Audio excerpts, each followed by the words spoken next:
Kamusta mga kalingap, mga kadoris? Meron lang akong payo tungkol dito sa mga umalis sa kalingap. Mapa-reactor man, kalingap partner man, sponsor man, o mapa-beneficiary man. Kapag umalis ka na sa kalingap at gusto mong panindigan yung mga sinasabi mo, na kaya ka umalis ng kalingap dahil sa hindi mo pagsang-ayon sa sistema, dapat ipakita mo yan. Magkaroon ka ng delikadesa na kapag umalis ka, dala-dala mo lang yung sarili mo.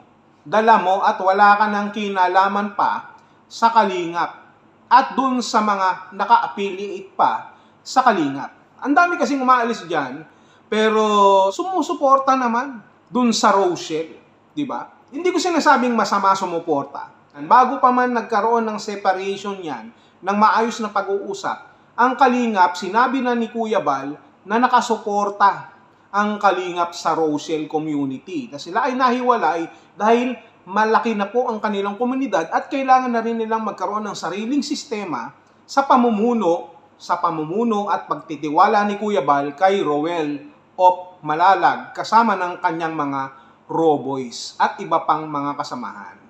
Yun. Pero kapag kayo wala na sa kalingap at wala namang kayong kinalaman at wala namang kayong affiliation dito sa Rochelle, tumahimik na lang kayo. Kasi pinapalabas nyo na maprinsipyo kayong mga tao. Kinakalaban nyo ang kalingap, ang dami nyong sinasabi. Tapos pag alis nyo, susuporta kayo sa Rochelle na alam naman natin na kadikit pa rin naman ng kalingap. Hindi ba pangit yung ganun? Akala mo kung ano yung mga sinasabi mo sa kalingap, masyado ka ng perpekto, dami mong napupuna, nakikita, na akala mo ba ang hinahanap mo sa buhay mo ay walang bahid dungis? Kaya ka umalis dahil ayaw mong mapabilang dun sa sinasabi mong pangit at magulo na sistema at mga balahura. Samantalang paglabas mo sa kalingap, balahura ka rin naman. Diba? Ang pagiging balahura, hindi kailangan na nagmumura ka. Kapag may mga sinasabi ka na pangit at hindi maganda sa isang tao o sa komunidad o sa grupo na alam mong walang basehan at walang matibay na ebidensya, balahura ka na nun. Binabalahura mo na means hindi mo nire-respeto. Kagaya na lamang ng hindi nyo pagrespeto sa kalingap. Hindi ba? At pagkatapos nun ayaw nyong suporta ng kalingap Ayaw nyo nang bumalik sa kalingap Kahit na binibiro lamang kayo, ayaw nyo, pero susuporta kayo sa Rochelle. Anong tawag doon? Karapatan nyong mamili. And speaking of mamili, yun ang pinaka-point doon. Wala na ba kayong ibang mapuntahan o mapili na ibang grupo na hindi naka-align sa kalingap? Ha? Dahil ang pinapairan nyo rito, prinsipyo na sinasabi nyo na hindi nyo nagustuhan na may mali bakit nandiyan pa rin kayo sa Rochelle na naka-align pa rin sa kalingap kahit na mayroon na yang magkabukod, kahit na may bukod na yang pamunuan? Ang daming sinasabi sa kalingap, kila Kuya Bal, kila Kalingap Rab, kila Ate Edna. Tapos sasabihin nyo, buti pa sila Roel ganito, buti pa ang Rochelle ganito. Hindi ba kayo nag-iisip? Hindi nyo ba alam na mismong si Roel ayaw yung mga ganong klaseng pananalita? Nasasabihin nyo na magkakaroon kayo ng comparison? Hindi ba kayo naiiya ng ganon? Magkukumpara kayo? O baka nakakalimutan nyo na si Roel of Malalag ay matubang? Pwede naman kayo maghanap na lang ng iba Bakit ba nakadikit kayo na nakadikit? Sa Rochelle, nakadikit kayo na nakadikit kahit sa issue sa kalingap.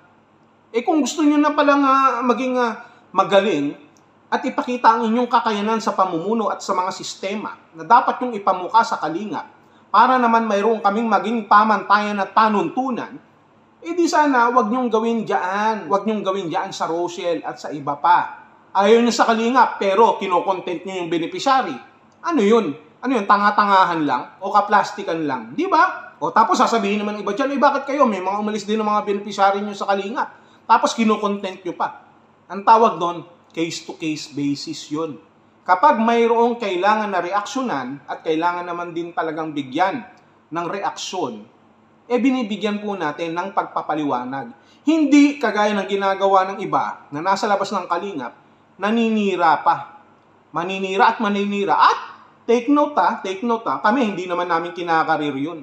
Na sunod-sunod. Itong mga anti-kalingap, hanggang ngayon, gusto nilang umabot na tayo ng dekada at sentenaryo at milenya, panibagong milenya, kalingap pa rin ang gusto nilang i-content. Kahit wala na sila Kalingap Rab, wala na tayong lahat dito, No, yung mga kaapu-apuhan na lamang at kaapu-apuhan na lang na mga anti-kalingap ang maghaharap, hindi pa rin siguro matatapos. Kasi nga, ang totoo niyan, hindi sila mabubuhay ng nakahiwalay sa kalingap. Yun ang totoo doon. Kaya dyan sa mga anti-kalingap, marami dyan ang mga plastic na kunyari ay advocacy. Advocacy? Baka naman maboka lang kasi para kumita kayo ng buo kasi sa oras ng sahuran sa inyong mga YouTube channel. Di ba ganun yun? O, di ba? Di ba? Hanap-hanap kayo ng perpekto. Ha? Dito kami sa perpekto. Alam nyo, ha? Kung mayroon mang perpekto na grupo at kapag umalis kayo dun sa grupo na sinasabi ninyong hindi perpekto at pumunta kayo dun sa sinasabi ninyong perpekto, yung grupo na pinuntahan nyo ay hindi na magiging perpekto sapagkat nandun ka na, kasama ka na. Kumbaga sa mga kamatis na magaganda, na makikinis, nagpupulahan ng mga skin ng mga kamatis, kapag nasama ka, mabubulok na rin sila.